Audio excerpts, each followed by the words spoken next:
Hello, you are listening to the Rot-Weiss-Rot Report, the podcast for those who live and work in Austria. Every week, we cover the most important events in a concise and accessible format, so you stay informed about the changes that matter for your work, your documents, and your daily life. This week's edition: details of the espionage scandal and why Austria is still considered a spy capital. An unusual study: how much are you actually paying for water at restaurants? A proposal to redistribute refugees from the capital across the country. How realistic is it? Vienna's burglars have devised a new and cunning scheme.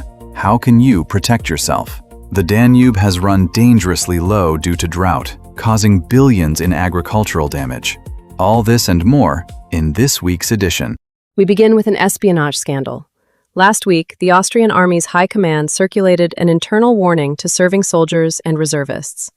It contained the names and photographs of roughly 24 Russian diplomats stationed in Vienna, whom Austrian intelligence services suspect of working for Russian intelligence. Should any of them attempt to make contact, military personnel are asked not to engage or attempt to determine the purpose of the conversation themselves, but to report immediately to the Army's counterintelligence unit. Why does Vienna keep appearing in spy stories? The capital hosts dozens of diplomatic missions and the headquarters of all major international organizations. Here, it is easy to encounter officials, military experts, energy specialists, and diplomats from across the globe. For international negotiations, that is a great asset. But for intelligence operatives, it represents an ideal environment to work under diplomatic cover and cultivate the right connections. For this reason, Vienna has long been unofficially regarded as one of the world's spy capitals. Austrian counterintelligence has warned that the risks extend well beyond attempts to obtain military documents. Intelligence interest may be triggered by professional contacts, information about international organizations, energy policy, sanctions regimes, or the internal mood within the armed forces. The scandal has once again drawn attention to a long-standing gap in Austria's legal framework. It is far easier to prosecute a spy who is gathering information specifically against Austria. When a foreign intelligence service operates in Vienna against another state, the European Union, or an international organization, investigators have considerably fewer tools at their disposal. The Ministry of Justice drafted proposed amendments as far back as spring, but the governing parties have yet to agree on them. So while soldiers are already being shown photographs of suspected spies, the law that was meant to streamline such investigations is still waiting for a political decision. Next, troubling statistics on drink driving. According to Statistic Austria, the number of people injured in accidents involving intoxicated drivers has reached its highest point in more than 20 years. Saturday proved to be the most dangerous day. Roughly 1 in every 8 accidents on that day involved alcohol. At the level of individual federal states, Vorarlberg recorded the highest share of alcohol-related crashes, over 10%, followed by Styria and Burgenland. And the overwhelming majority of intoxicated drivers were men. So let us repeat a very simple rule. A taxi or a designated driver service will always cost far less than a fine, the loss of your license, or the consequences of an accident. And one more set of figures, widely splashed across last week's headlines. According to data from the Council of Europe, approximately 53% of people held in Austrian prisons at the start of this year were not Austrian citizens, one of the highest rates in Europe. What does that figure actually mean? The category is far from homogeneous. Approximately 19% hold passports from other EU member states, and 31% are nationals of countries outside the European Union. Pinning down a precise explanation for Austria's particular statistical profile is not straightforward.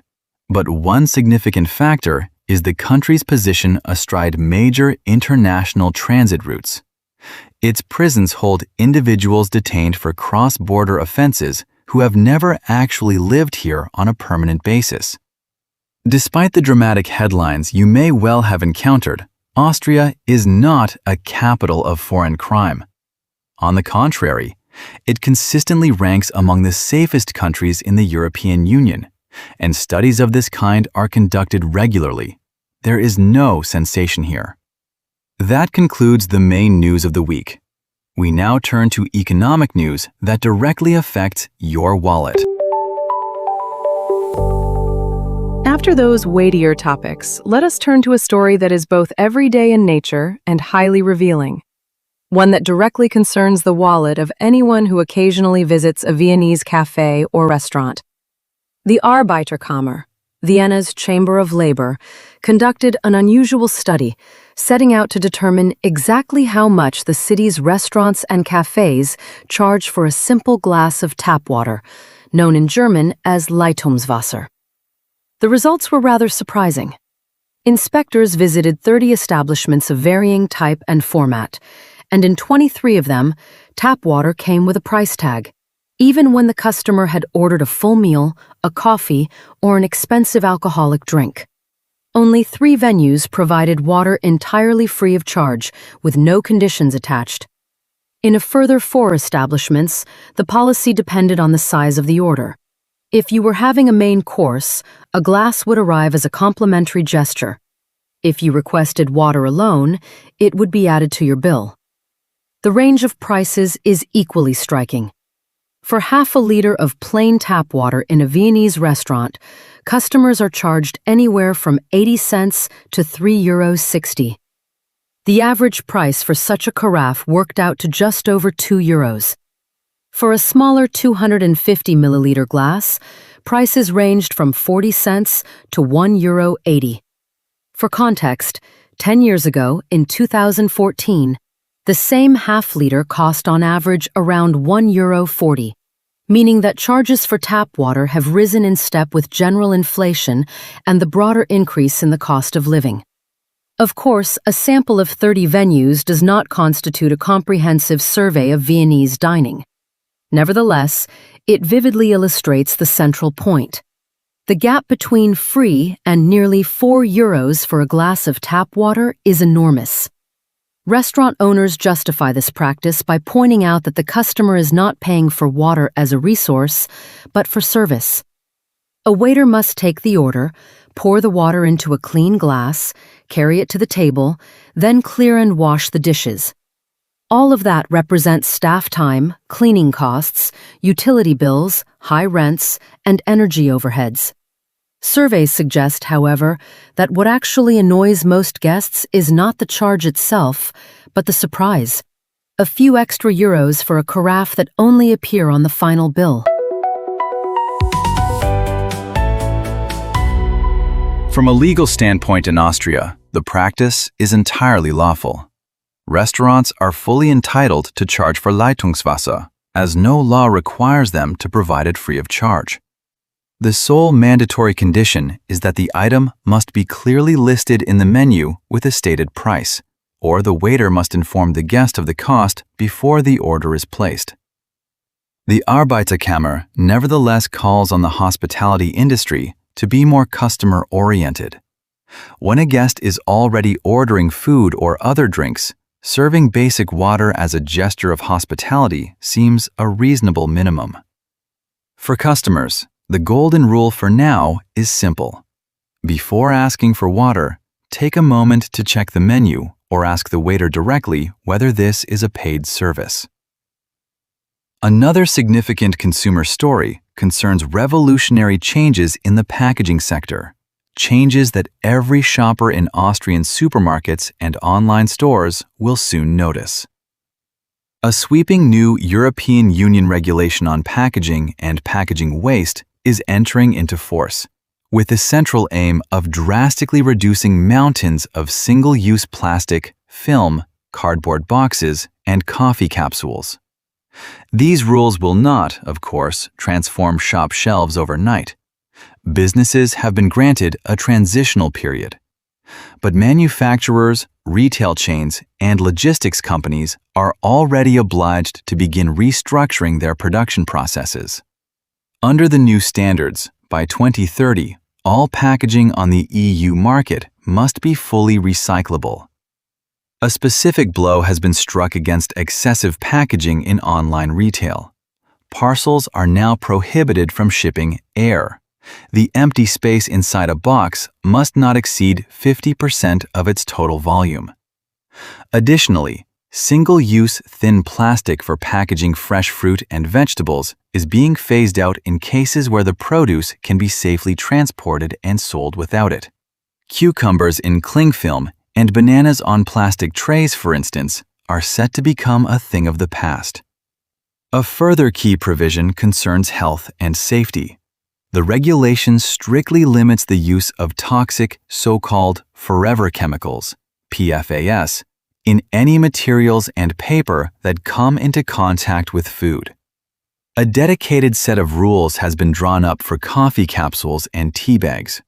These are now officially classified as packaging that must either be composted or recycled. However, take note, this does not mean that from today you can simply toss a used capsule from any manufacturer into your organic waste bin. Biomood.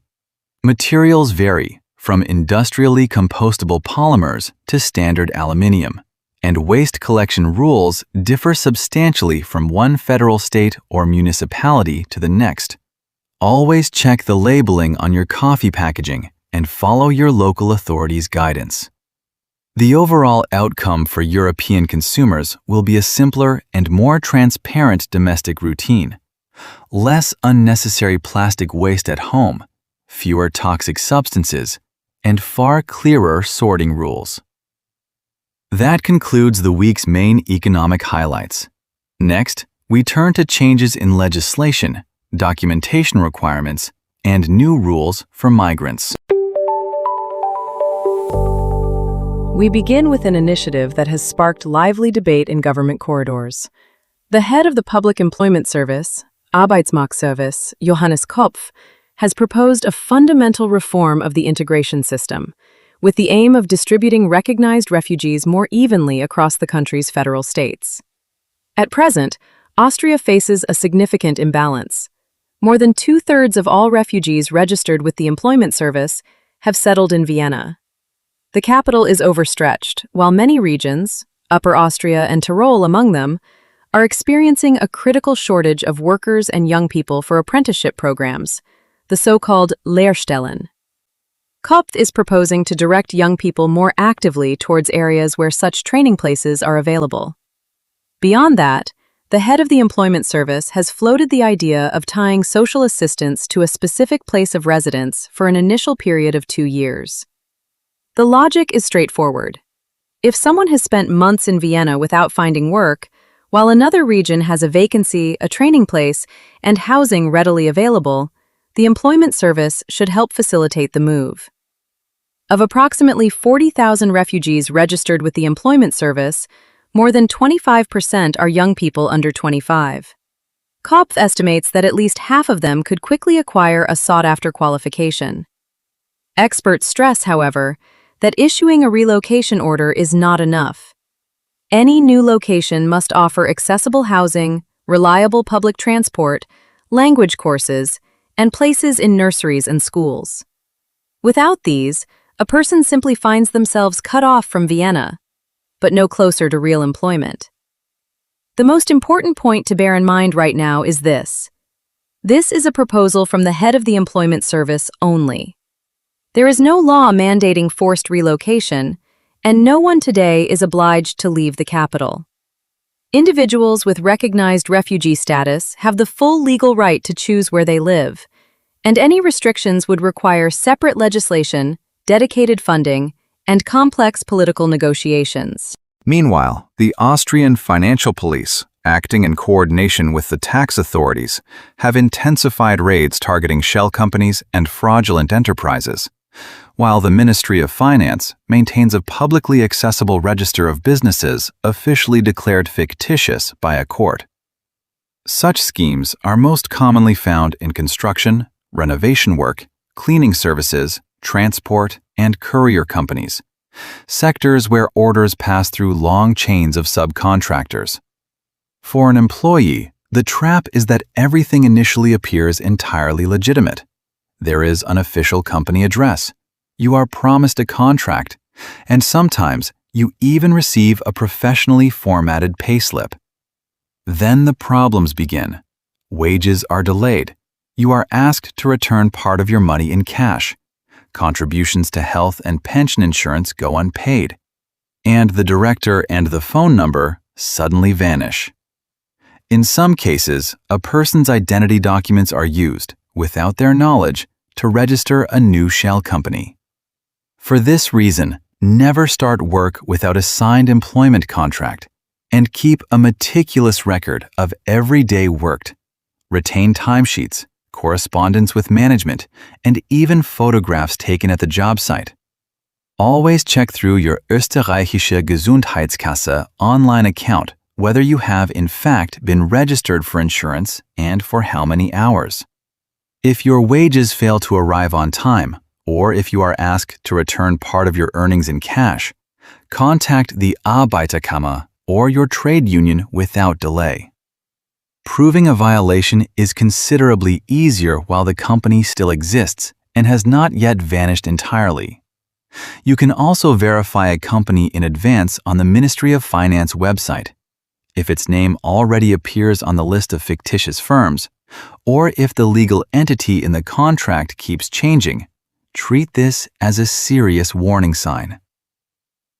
Now we turn to important developments affecting drivers, and here we have two closely connected stories. The first concerns older driving licenses. All paper licenses, including the old pink booklets, as well as plastic cards issued before January 19, 2013, must be exchanged by January 19, 2033. Until that date, they remain fully valid, provided the document is not damaged, the text is legible, and your face in the photograph is clearly recognizable. The new plastic card, in the standard European format, will be issued for 15 years. The standard exchange does not require you to retake written or practical tests or undergo a medical examination. It is a purely administrative procedure. This also applies to citizens of other EU member states who hold old, open-ended national licenses and are permanently resident in Austria. There is still ample time, but if your card has worn or your photograph is hopelessly outdated, replacing it sooner rather than later is advisable. In parallel, the European Union has approved a sweeping reform of driving license rules for the coming years. By 2030, a unified European digital driving license is to be available on drivers' smartphones, although a physical card will remain obtainable. Furthermore, if a driver loses their license for a serious offense, such as driving under the influence, extreme speeding, or causing an accident resulting in fatalities, the disqualification will apply across the entire European Union, not merely in the country where the penalty was issued. A minimum probationary period of 2 years with zero alcohol tolerance is to be introduced for newly qualified drivers throughout Europe. For Austria, this represents no change, as the existing probationary period already stands at 3 years. Under certain conditions, it will be possible to take a driving test in the country of one's citizenship if it proves impossible to do so in a comprehensible language in the country of actual residence. Drivers qualified solely on an automatic transmission will be able to remove that restriction and drive a manual vehicle after a short supplementary training course without having to retake the test. For the standard Category B license, the permitted weight will be raised to 4,250 kilograms to accommodate camper vans and electric vehicles where heavy batteries add substantially to the vehicle's mass. European institutions have, however, rejected the idea of mandatory regular medical checkups for all elderly drivers. This matter will be left to each individual country to determine. Most of these rules are to be incorporated into Austrian law by the end of 2028, so for the time being, observe only the current regulations on the road. Meanwhile, Statistik Austria has published fresh data. In the first half of this year, 13,700 people were granted Austrian citizenship, approximately 17% more than in the same period last year. Nearly 4,000 of the new citizens do not even live in Austria. These are individuals covered by a special simplified procedure for descendants of people who were persecuted by the Nazi regime and who were forced to flee the country. For this category, the law does not require relocation to Austria or renunciation of one's original passport. There has also been a sharp rise in cases where citizenship was granted to entire families. Alongside the primary applicant, a spouse and minor children received passports simultaneously. In the first half of the year, such family decisions numbered over 3,200, a rise of 55%. Specialists are quick to point out, however, that this does not mean Austria has begun distributing passports without scrutiny. Requirements for standard naturalization remain very strict. A lengthy period of lawful residence, a stable independent income without recourse to social welfare, a high level of German, completion of an integration examination, and a clean criminal record. In the majority of cases, applicants are also required to renounce their previous citizenship. What has increased, therefore, is the volume of applications processed, not the ease of the requirements themselves.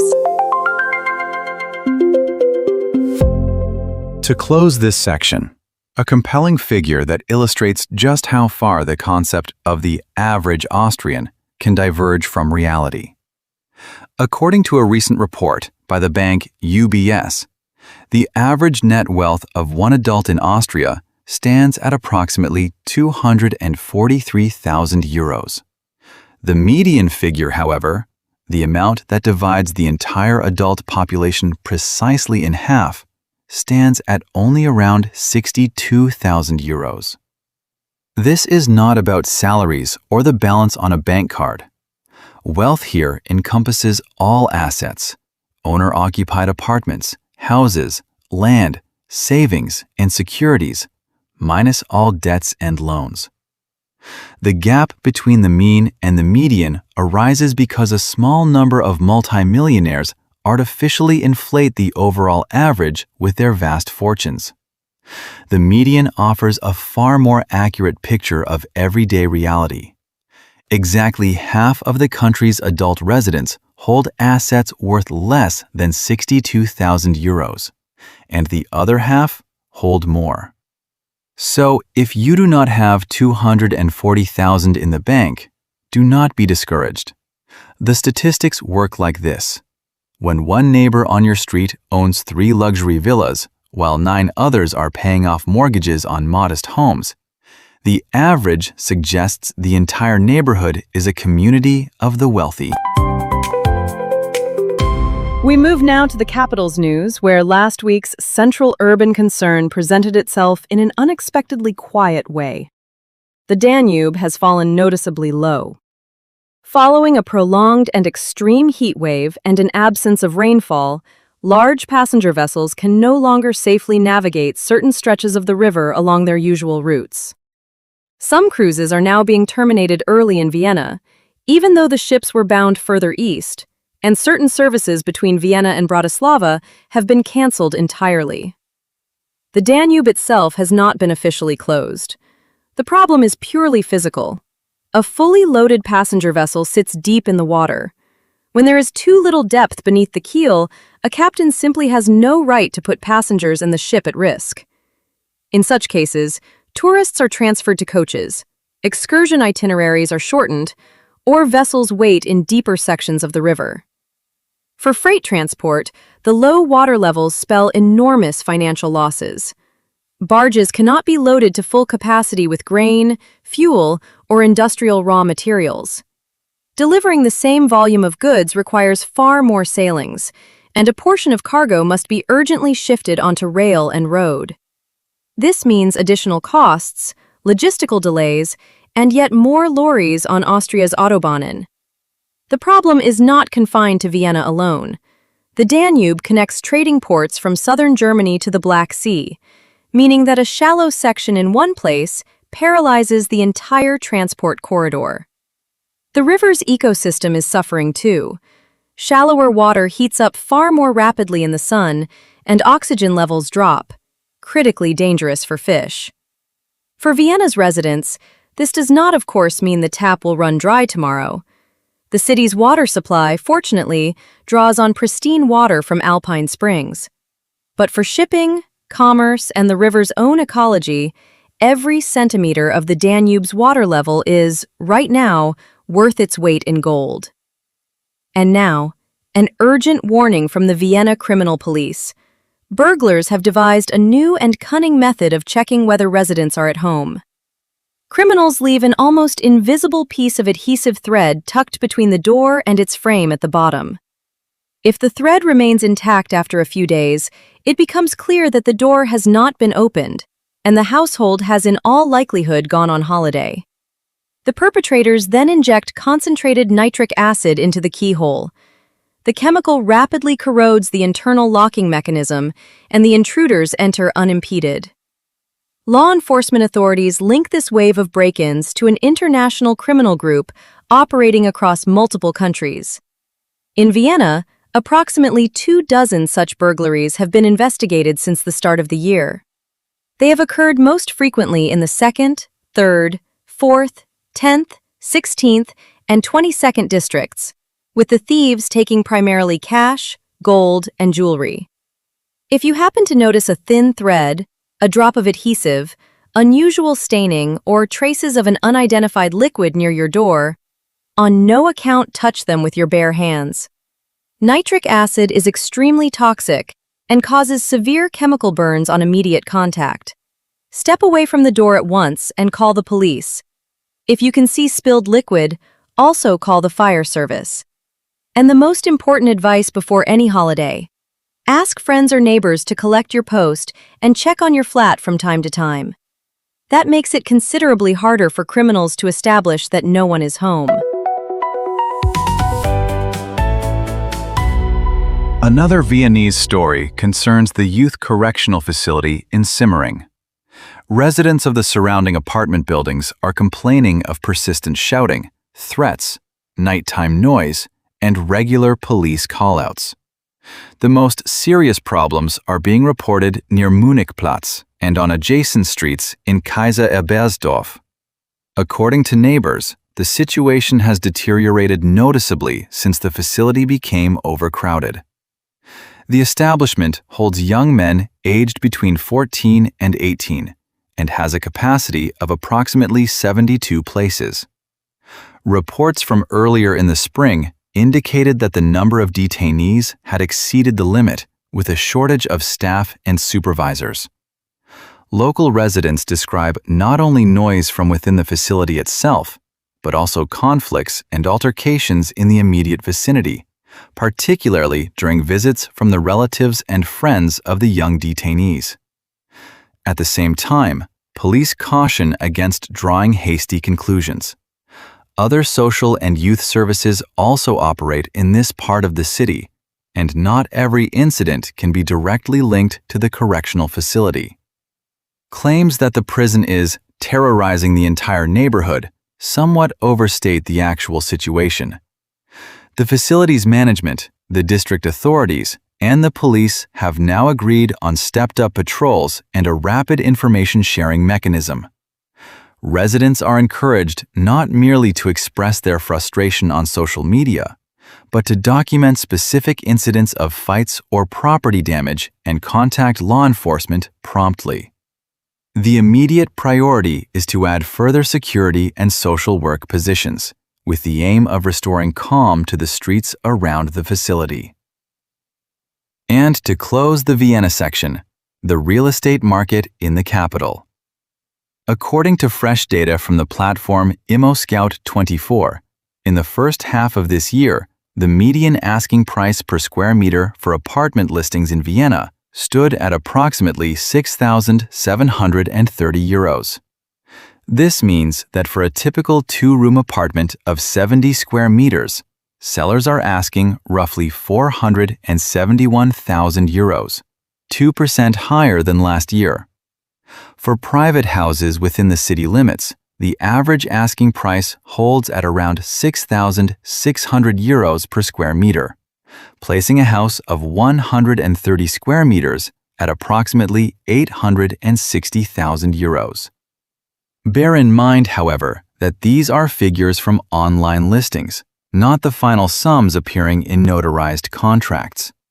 In practice, negotiation and bank valuation often bring the price down considerably.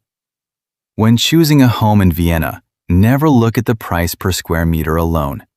Monthly running costs, Betriebskosten, mandatory contributions to the building's reserve fund, the condition of the heating system, and the mortgage interest rate can alter the true cost of ownership by tens of thousands of euros. A fine view from the balcony is a pleasure, but utility bills and repair costs carry far more weight in the long run. Regional news. Beyond the capital, the dominant story once again was the extreme heat, the consequences of which are already being counted in millions and billions. The Austrian Österreichische Hagelversicherung has estimated total damage to the agricultural sector from drought at approximately 1 billion euros, with a further 80 million added by localized storms, hail, and other destructive weather events. The most critical situation has developed in the east and northeast of the country. In Lower Austria and Burgenland, crops of maize, potato, sugar beet, pumpkin, soya, and portions of the grain harvest have effectively been scorched. In some districts, rainfall since mid-June has been 75% below the usual level, and the record temperature of over 41 degrees Celsius recorded in Bad Deutsch-Altenburg has completed the desiccation of the fields. In Upper Austria, Salzburg, Styria, and Carinthia, alpine meadows and pastures have taken the heaviest blow. Scorched grass means an acute shortage of hay and a sharp increase in the cost of animal feed. Some farmers are being forced to purchase feed from other regions at inflated prices or to reduce their livestock numbers ahead of schedule. The west and south of the country received somewhat more rainfall, but farms there have suffered substantial losses too. Average crop losses in the affected areas are estimated at 30%, though on many individual fields the figure is considerably higher. The greatest hardship is being felt by livestock farms. While grain can be sourced relatively quickly on the European market, transporting fresh feed and hay is prohibitively expensive. The consequences of this drought will make themselves felt well into the autumn and throughout the winter. Does a €1 billion loss mean supermarket food prices will shoot up tomorrow? No. There is no cause for panic. Part of the shortfall will promptly be offset by imports, and farmers will receive insurance payouts. However, local vegetables, animal feed, and the underlying cost of meat production are all under serious pressure. For ordinary shoppers, any price movements will be gradual. For Austrian farmers, the crisis is already very much a reality. The extreme dryness has also pushed wildfire risk to its maximum level. Last week, in Lower Austria near the town of St. Egidien am Steinfeld, in the district of Neunkirchen, a dry pine forest caught fire. The scale of the blaze was serious enough to require the deployment of hundreds of firefighters from dozens of units, along with 2 army helicopters. A column of smoke was visible from many kilometers away, and certain smoldering areas had to be doused with water repeatedly, as the fire had buried itself deep in the root systems and the parched peat soil. Emergency services are once again urging the public.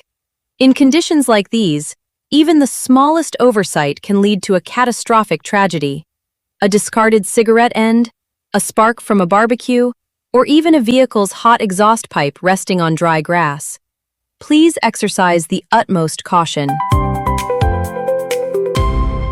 Meanwhile, in Graz, police have detained a suspect linked to a series of brazen attacks on women near the popular Straßgangerbad swimming pool.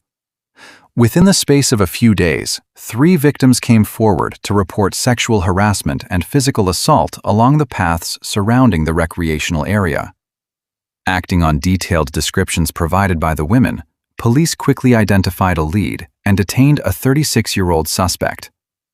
Investigators are examining his possible involvement in other similar incidents across the city, and the final verdict on the case rests with the courts.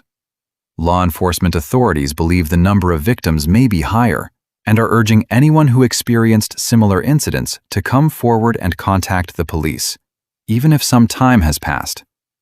Witnesses are also being asked to provide any photographs, video footage, or testimony that may assist the investigation. And a reminder, in any suspicious or dangerous situation, call 133 immediately. To close this edition, a curious story from Salzburg, where a large-scale art exhibition unexpectedly turned into something of a criminal mystery. To mark the 270th anniversary of Mozart's birth, German artist Ottmar Hohl installed 230 identical golden miniature sculptures of the composer in the famous Mirabell Gardens, each standing approximately half a meter tall.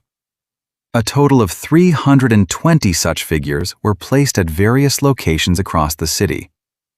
The art project, however, had to be curtailed ahead of schedule. In broad daylight, 210 of the golden Mozarts vanished without trace from the gardens. The organizers estimate the losses at 20,000 euros and suspect the work of a coordinated group of thieves. After the exhibition's planned conclusion, the figurines were to have been sold officially at 90 to 100 euros each, meaning police are now closely monitoring private listings websites and online second-hand marketplaces. Part of the installation, on display in the city's enclosed galleries, remains accessible to visitors.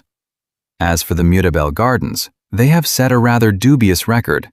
It seems that visitors and locals have never before taken the phrase, "take a piece of Mozart home with you," quite so literally. That brings us to the end of our review of the past week's events.